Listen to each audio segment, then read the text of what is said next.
जुगाड़ू बहू का ईंटों का कूलर। अरे आज तो गर्मी ने बुरा हाल करके रख दिया संगीता बहू। ओ संगीता बहू, जरा हम सबके लिए गिलास मटके का ठंडा पानी लेकर आना। लाई बाबूजी। चूल्हे पर खाना बना रही संगीता उठती है और मटके से ठंडा पानी निकालने लगती है कि तभी ये क्या, कल शाम को मटके में पानी भर के रखा था, लेकिन ये तो बिल्कुल भी ठंडा नहीं हुआ, बल्कि गर्मी की वजह से मटके का पानी भी गर्म हो गया है। जिसके बाद संगीता को उस गर्म पानी को ही ले जाकर अपने सास ससुर और पति को देना पड़ता है। जैसे ही वो लोग उस पानी को पीते हैं, अरे बहू, तुझे मटके का ठंडा पानी लाने के लिए कहा था, ना कि गर्म पानी। ये गर्मी का कहर और ईंट की भट्टी के काम करके हम गर्मी से कम जूझ रहे हैं, जो तू हमें ये पानी पिला रही है। क्या करूं माँ जी, मैं तो मटके में पानी ठंडा होने के लिए ही रख कर आई थी, लेकिन सारा का सारा पानी गर्मी की वजह से गर्म हो गया। ये गर्मी ना हो गई हम गरीबों के लिए तो आजाब हो गया। न जाने ये गर्मी का मौसम आता ही क्यों है। अपने पति और सास ससुर की बात सुन संगीता को उनके लिए काफी बुरा लगता है, जिसके बाद वो सभी ना चाहते हुए भी उस गर्म पानी को पी लेते हैं। ऐसे ही शाम होती है और हर रोज की तरह संगीता अपने घर के आंगन में लगे पौधों को पानी दे रही होती है। संगीता के आंगन में ढेर सारे पौधे, घास थी। संगीता सबको पानी दे ही रही होती है कि तभी वो देखती है, ये क्या, इतनी गर्मी हो रही है, लेकिन फिर भी ये सारी घास और इसकी मिट्टी इतनी ठंडी है। अरे हाँ, जब मैं छोटी थी तो मेरी टीचर ने कहा था कि जमीन के अंदर की मिट्टी हमेशा ठंडी ही रहती है। अगर मैं इनकी मदद से पानी को ठंडा रख पाई तो मेरे परिवार वाले भी इस गर्मी में ठंडा पानी पी सकते हैं। संगीता आंगन से ढेर सारी मिट्टी उठाती है और फिर उसे अच्छे से गिलाकर मटके के चारों तरफ उस मिट्टी को लीप देती है। साथ ही साथ उसके ऊपर ढेर सारी घास लगाकर बाहर से पानी की छींटे मारकर अंदर पानी भर देती है और सिर्फ कुछ ही घंटे में मटके का पानी बिल्कुल फ्रिज के पानी जितना ठंडा हो जाता है। रात को खाने के बाद जैसे ही सभी लोग उस मटके का पानी पीते हैं, अरे बहू, तेरे जुगाड़ से तो सच में ये पानी ठंडा हो गया। अपने परिवार वालों को इतना खुश देख संगीता भी बहुत खुश होती है और ऐसे ही कुछ दिन गुजर जाते हैं। संगीता और सुमित्रा मिलकर एक दिन आंगन में कपड़े धो रही होती हैं। बहू, जरा जाकर हैंडपंप से एक बाल्टी पानी लेकर आना, कपड़े खंगालने हैं। संगीता जैसे ही हैंडपंप चलाकर पानी भरने लगती है तो उस हैंडपंप में से ठंडे पानी की जगह गर्म पानी निकलने लगता है, जिसे देख गर्मी की वजह से हैंडपंप से भी गर्म पानी आ रहा है। अब हम क्या करें? इतनी भयंकर गर्मी में दोनों सास बहू के लिए गर्म पानी में कपड़े धोना नामुमकिन था, जिसके चलते अब दोनों सास बहू परेशान होने लगती हैं कि तभी संगीता के मन में एक और नया जुगाड़ आता है और वो जल्दी से 2-3 बोरी लेकर उसे गीला कर हैंडपंप पर बांध देती है। थोड़ी देर बाद संगीता जैसे ही हैंडपंप चलाती है तो उसके अंदर से ठंडा पानी आने लगता है। अरे वाह मेरी जुगाड़ू बहू, तूने तो इस हैंडपंप के पानी को भी ठंडा कर दिया। नजर न लगे मेरी जुगाड़ू बहू को। संगीता हमेशा अपने किसी न किसी जुगाड़ से गर्मी को दूर करने की कोशिश किया करती थी, लेकिन बढ़ती गर्मी की वजह से सबका हाल बेहाल हो गया था। अरे बाप रे बाप, मुझे तो ऐसा लग रहा है कि मैं अभी भी इनकी भट्टी में ही काम कर रहा हूँ।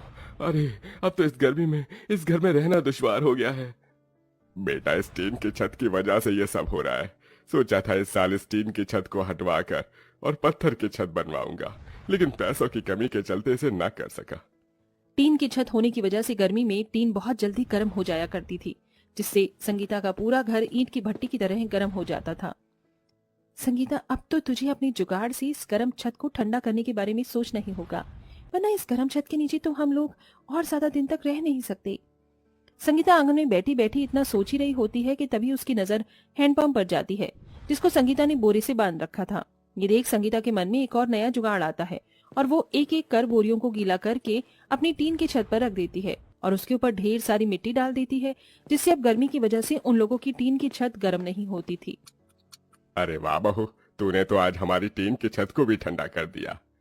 और नहीं तो क्या बाबूजी, अब आपको दूसरी छत बनवाने की कोई जरूरत नहीं है। आप लोगों की जुगाड़ू बहू और मेरी जुगाड़ू पत्नी ने इस टीन की गर्म छत को भी ठंडा करके रख दिया। संगीता अपने जुगाड़ से कभी बोरे गीले कर घर की खिड़कियां और दरवाजे पर टांग देती थी, जिससे घर के अंदर गर्म हवा नहीं आती। वहीं कभी सबकी सोने की चटाइयों के नीचे गीली मिट्टी रख देती, जिससे सबको ठंडक मिलती। लेकिन इतने जुगाड़ करने के बाद भी पूरा परिवार मच्छरों से काफी ज्यादा परेशान था।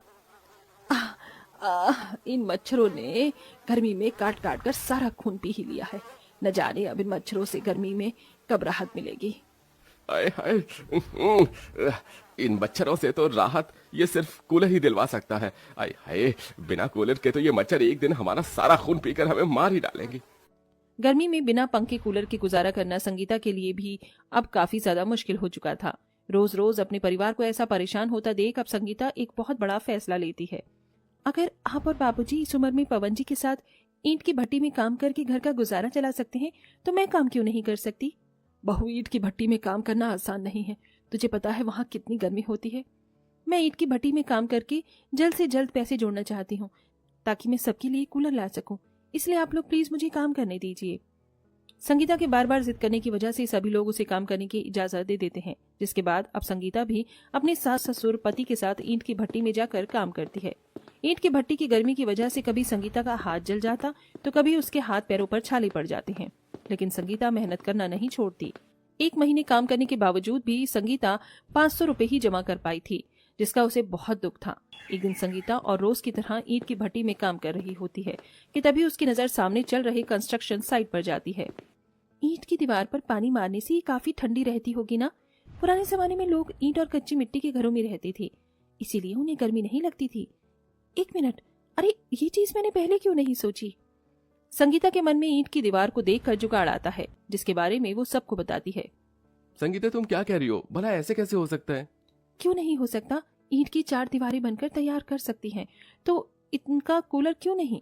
हम घर में ईंट की 4 दीवारें बनाएंगे और उसी बीच में से काट कर उसके अंदर एक मोटर फिक्स कर देंगे, जिससे हमारा ईंट का कूलर पूरा बनकर तैयार हो जाएगा। बहू जो कह रही है वो होगा या नहीं ये तो मुझे नहीं पता, लेकिन हम कोशिश तो जरूर करेंगे। क्या पता बहू की इस जुगाड़ और हमारी कोशिश से हमें गर्मी से छुटकारा मिल जाए। सुमित्रा और संगीता की बात सुन पवन और रघु इस बात के लिए मान जाते हैं, जिसके बाद अब संगीता सबके साथ मिलकर ईंट की मदद से कूलर के आकार का ढांचा तैयार करती है और उसके अंदर मोटर लगाकर उसके चारों तरफ गीली मिट्टी और घास एक कपड़े की मदद से बांध देती है और उस पर पानी छिड़क देती है, जिससे जैसे ही अब वो लोग प्लग लगाकर बटन चालू करते हैं तो उस ईंट के कूलर के अंदर से बिल्कुल ठंडी ठंडी हवा आती है। बहू, इस ईंट के कूलर के अंदर से तो बिल्कुल असली कूलर की ठंडी ठंडी हवा आ रही है। हाँ माँ जी, और हमें तो इसके अंदर पानी भरने की भी जरूरत नहीं है, हम बस इसकी दीवारों को गीला कर देंगे और ये ठंडी हवा देंगी। आज तो सच में मेरी जुगाड़ू बहू ने कमाल कर दिया। मेरी तो भगवान से यही प्रार्थना है कि हर जन्म में मुझे तेरी जैसी जुगाड़ू बहू मिले। संगीता के ससुराल वाले उसके इस जुगाड़पंती के लिए काफी ज्यादा तारीफ करते हैं। इसी के साथ अब जब भी कोई संगीता के घर पर आता तो उसका बना हुआ जुगाड़ का ईंट का कूलर देखकर हैरान रह जाता। संगीता बहू, तेरा ईंट का कूलर तो सच में काफी ज्यादा बढ़िया है। हम लोग भी तुम्हारी तरह ही गरीब परिवार से हैं। अगर तुम हमारे लिए भी ऐसे ही ईंट का कूलर बनाओगी तो ज्यादा नहीं, लेकिन मैं तुम्हें थोड़े पैसे तो दे ही दूंगी। क्या तुम मेरे परिवार के लिए भी ईंट का कूलर बनाओगी? हाँ काकी, क्यों नहीं, मैं जरूर बनाऊंगी आपके परिवार के लिए अपनी जुगाड़ से ईंट का कूलर। आस पड़ोस में रह रहे लोगों को जैसे ही संगीता के जुगाड़ से बनाए हुए ईंट के कूलर के बारे में पता चलता है तो वो भी संगीता से अपने घर में ईंट का कूलर बनवा देते हैं, जिससे उन्हें गर्मी से राहत मिलती है। वहीं संगीता की भी अच्छी खासी कमाई हो जाती है और ऐसे ही अपने जुगाड़पन से संगीता अपने ससुराल वालों के साथ हंसी खुशी रहती है।